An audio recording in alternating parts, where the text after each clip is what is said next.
जय हिंद, वंदे मातरम। स्वागत है आप सभी का आपकी अपने यूट्यूब चैनल जीके जीएस के भंडारा पर। साथियों, आज की इस वीडियो में यूपी पुलिस री एग्जाम में पूछे जाने वाले हिंदी के बहुत ही महत्वपूर्ण 38 प्रश्नों का प्रैक्टिस सेट लेकर के आया हूँ, जो आपके री एग्जाम की दृष्टि से बहुत ही ज़्यादा महत्वपूर्ण है। क्योंकि आप लोगों को पता है कि री एग्जाम है वो आपका कभी भी हो सकता है, तो तैयारी आप लोगों को पहले से ही मजबूत बना करके चलनी होगी। आपको ये सोचना नहीं है कि हमारा री एग्ज़ाम हमें 6 महीने का समय दिया गया, तो हमारा री एग्ज़ाम है वो 6 महीने के बाद ही होगा।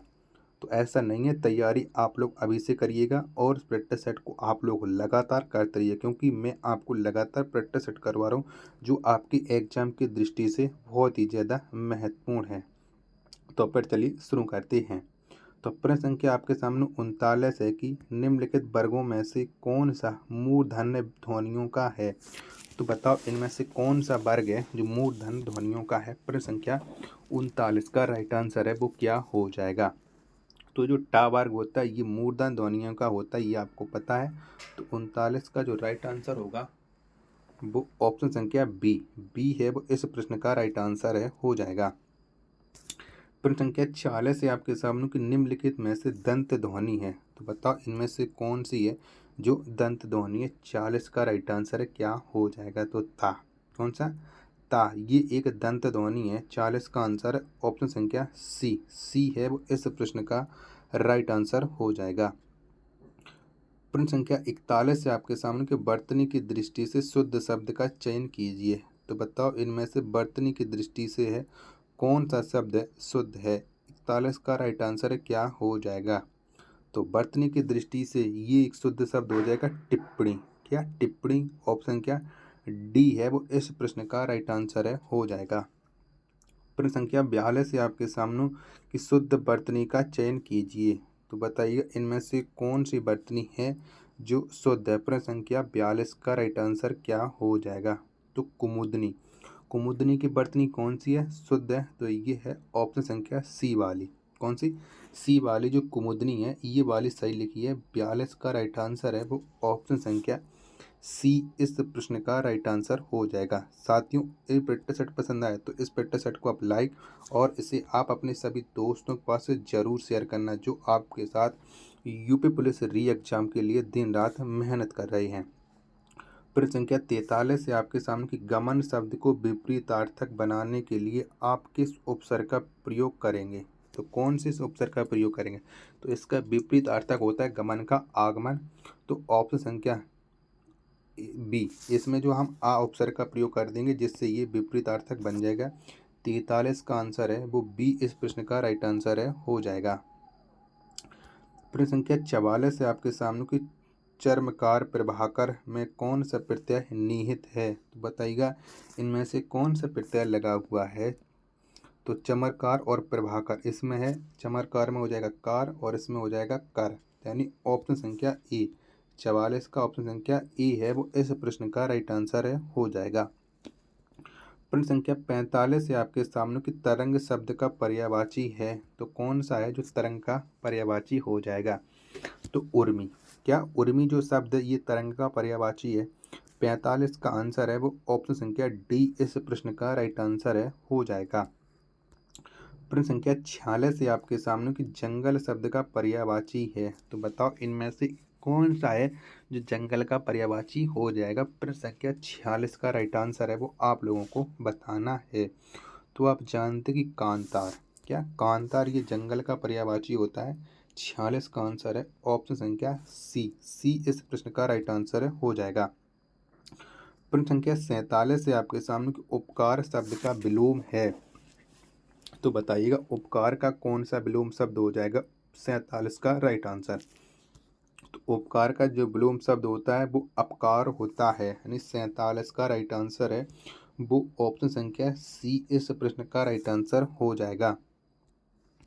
चलिए प्रश्न संख्या 48 है आपके सामने कि उत्तराधिकार में प्राप्त संपत्ति के लिए एक शब्द है। तो कौन सा हो जाएगा।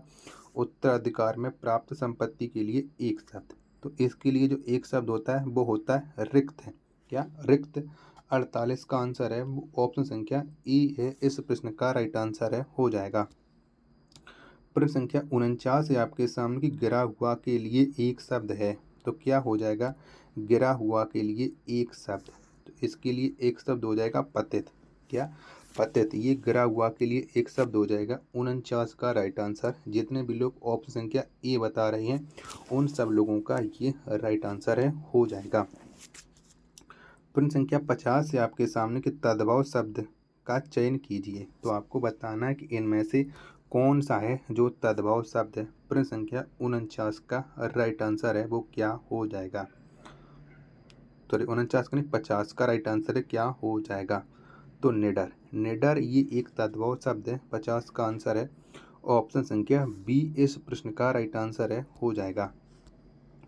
प्रश्न संख्या 51 है आपके सामने कि निम्नलिखित में से कौन सा युग्म सही सुमेलित नहीं है। तो बताइएगा इनमें से कौन सा है जो सही सुमेलित नहीं है। 51 का राइट आंसर। तो कपास का करपट नहीं होता है, ये आप लोग भी जानते हैं। ठीक है, तो इन 51 का जो राइट आंसर है वो हो जाएगा ऑप्शन संख्या बी है, वो इस प्रश्न का राइट आंसर हो जाएगा। साथियों, अगर आपको ये प्रैक्टिस सेट पसंद आ रहा है तो वीडियो को आप एक लाइक कर दीजिएगा और चैनल को आपने अभी तक सब्सक्राइब नहीं किया है तो चैनल को आप लोग जरूर सब्सक्राइब कर लीजिएगा। प्रश्न संख्या 52 है आपके सामने कि तत्सम शब्द है। तो बताओ इनमें से कौन सा है जो तत्सम शब्द है। तो बताइएगा। तो क्लिष्ट। क्लिष्ट ये एक तत्सम शब्द है। 52 का राइट आंसर है वो ऑप्शन संख्या ए इस प्रश्न का राइट आंसर हो जाएगा। प्रश्न संख्या 53 है आपके सामने कि निम्नलिखित में से कौन सा वाक्य शुद्ध है। तो बताइएगा इनमें से कौन सा वाक्य शुद्ध है। तो राम ने भरपेट मिठाई खाई। क्या? राम ने भरपेट मिठाई खाई ये एक शुद्ध वाक्य है। 53 का राइट आंसर है ऑप्शन संख्या सी है, वो इस प्रश्न का राइट आंसर है, हो जाएगा। प्रश्न संख्या 54 है आपके सामने कि निम्नलिखित में से शुद्ध वाक्य है। तो बताइएगा इनमें से कौन सा वाक्य है जो शुद्ध है। प्रश्न संख्या 54 का राइट आंसर है वो क्या हो जाएगा? तो यह ऐतिहासिक घटना है, यह एक शुद्ध वाक्य है। 54 का आंसर है ऑप्शन संख्या सी है, वो इस प्रश्न का राइट आंसर है, हो जाएगा 54 का ऑप्शन संख्या सी। निर्देश दिएगा प्रश्न संख्या 55 और 56 की निम्नलिखित शब्द युग्मों का सही अर्थ वाला युग्म चुनिए। तो 55 और 56 का बताइएगा कौन सा है जो सही युग्म हो जाएगा। प्रश्न संख्या 55 कि उभय अभय, तो इसका कौन सा हो जाएगा सही। तो अभय और उभय का सही हो जाएगा आपका। उभय का अर्थ होता है दोनों और अभय का अर्थ होता है निर्भय। तो 55 का जो राइट आंसर है वो है ऑप्शन संख्या सी है, वो इस प्रश्न का राइट आंसर है, हो जाएगा। प्रश्न संख्या 56 है आपके सामने कर्ण और करण, तो इसका क्या अर्थ होता है। तो कर्ण, आगे वाला जो कर्ण इसका अर्थ होता है कान और इस कर्ण का अर्थ होता है साधन। तो यानी जो ऑप्शन संख्या डी है वो इस प्रश्न का राइट आंसर हो जाएगा 56 का। अगला प्रश्न है आपके सामने प्रश्न संख्या 57 है आपके सामने कि अधोलिखित लोकोक्ति का सही अर्थ बताएं कि आयते हरि भजन को ओंटन लगे कपास। तो इसका सही अर्थ क्या हो जाएगा ये आपको बताना है। प्रश्न संख्या 57 का राइट आंसर। चारों ऑप्शन है वो आपके सामने दिख रहे हैं। तो इसका जो राइट आंसर हो जाएगा वो हो जाएगा बड़ा लक्ष्य निर्धारित करके छोटे कार्यों में लग जाना, यानी ऑप्शन संख्या सी है वो इस प्रश्न का राइट आंसर है, हो जाएगा।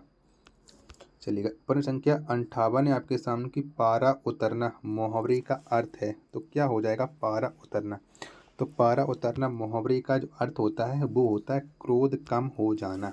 क्या? क्रोध कम होना है, क्रोध कम हो जाना, ये दोनों होती हैं। 58 का राइट आंसर है वो ऑप्शन संख्या बी इस प्रश्न का राइट आंसर हो जाएगा। निर्देश दिया गया प्रश्न संख्या 59 और 60 के लिए कि निम्नलिखित प्रश्नों में दिए हुए वाक्यों में प्रयुक्त अलंकार के भेद का चयन कीजिए, उसके नीचे दिए गए विकल्पों में से कीजिए। तो आपको अलंकार बताना है 59 और 60 में कि कहे कभी बेनी बेनी ब्याल की चुराई लेनी। तो बताइएगा इसमें कौन सा अलंकार है। प्रश्न संख्या 59 का राइट आंसर क्या हो जाएगा। तो यहाँ पर जो अलंकार है कहे बेनी बेनी ब्याल की चुराई लेनी, तो इसमें हो जाएगा यमक अलंकार। 59 का राइट आंसर है वो ऑप्शन संख्या ए इस प्रश्न का राइट आंसर है, हो जाएगा। प्रश्न संख्या 60 है आपके सामने कि चिर जीवो जोरी जुरे क्यों न सने गंभीर क्यों घटी ए ब्रज भानुजा वे हलदर के वीर। तो बताइएगा यहाँ पर कौन सा अलंकार है प्रश्न संख्या 60 में। तो इसमें जो अलंकार है वो है श्लीष अलंकार। कौन सा? श्लीष अलंकार है। ऑप्शन संख्या सी है वो इस प्रश्न का राइट आंसर है, हो जाएगा। चलिएगा, निर्देश दिया गया प्रश्न संख्या 61 और 62 के लिए कि नीचे दिए गए पद्यांशों में से सही छंद का चयन कीजिए। तो आपको 61 और 62 में छंद बताना है कि इसमें से कौन सा है जो छंद है।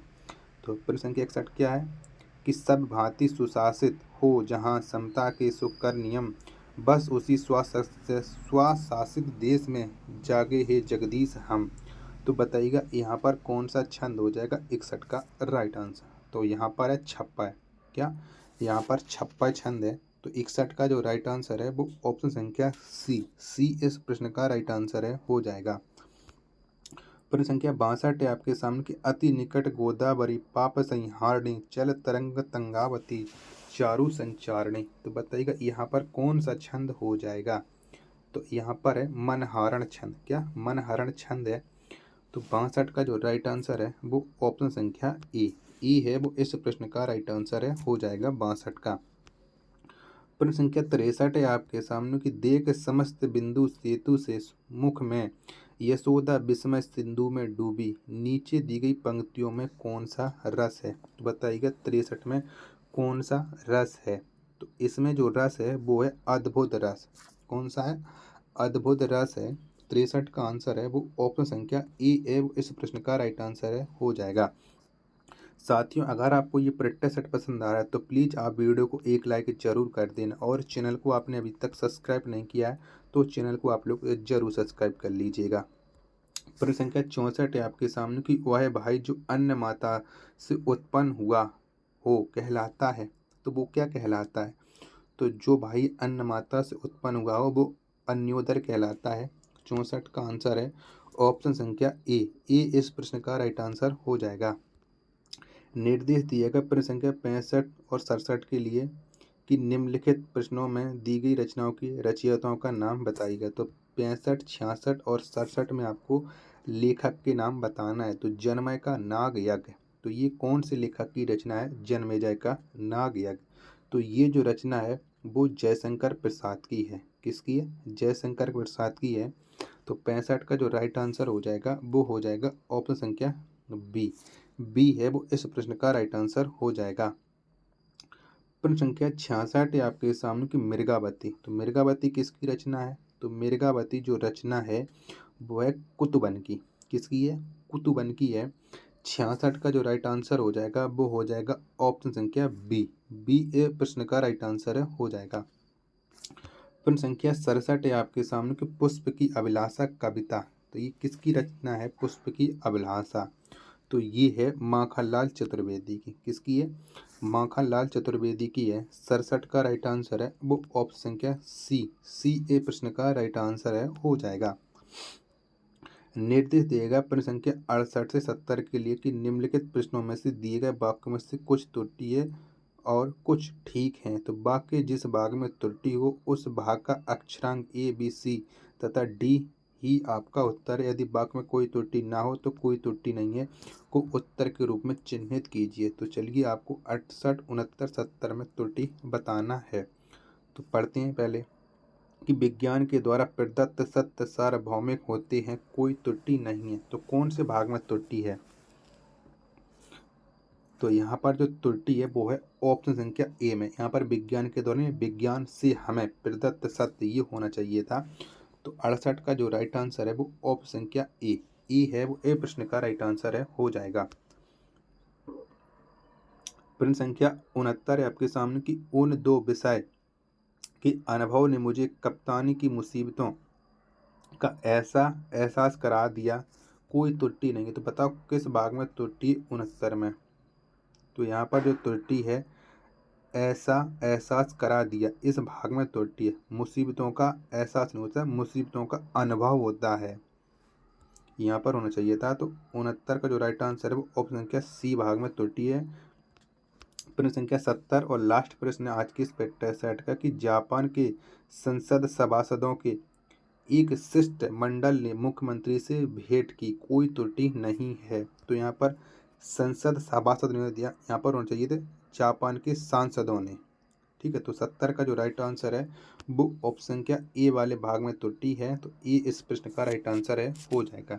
साथियों, अगर आपको ये प्रैक्टिस सेट पसंद आया तो प्लीज़ आप वीडियो को एक लाइक कर देना। चैनल को आपने अभी तक सब्सक्राइब नहीं किया होगा तो चैनल को आप लोग जरूर सब्सक्राइब कर लीजिएगा। मिलते हैं अपन नेक्स्ट वीडियो तथा नेक्स्ट प्रैक्टिस सेट में, तब तक के लिए धन्यवाद। जय हिंद।